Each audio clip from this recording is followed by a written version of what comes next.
Solve software કોના દ્વારા વિકસાવવામાં આવ્યું હતું? ઇમ્પ્લિમેન્ટ દ્વારા. સોલ્વ 3.0 કઈ ભાષામાં વિકસાવ્યું છે? .NET.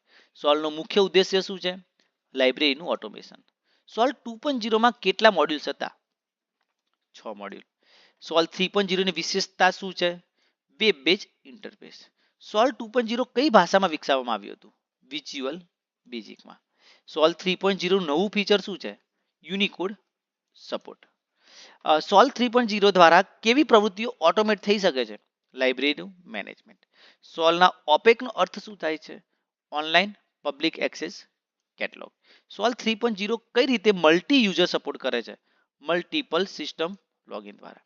સોલ્વ કયા પ્રકારની લાઇબ્રેરી માટે છે? એકેડેમિક તથા રિસર્ચ લાઇબ્રેરી માટે. સોલ્વ 2.0 ને સોલ્વ 3.0 કરતા કઈ બાજુથી ઓછી માનવામાં આવે છે? ઓનલાઈન એક્સેસ, યુનિકોડ સપોર્ટ અને સ્કેલેબિલિટી. સોલ્વ 3.0 માં કોણ જોઈન્ટ કેટલોગિંગ માટે મદદરૂપ છે? ઇન્ડિકેટ. સોલ્વ માટે તાલીમ કોણ આપે છે? ઇમ્પ્લિમેન્ટ.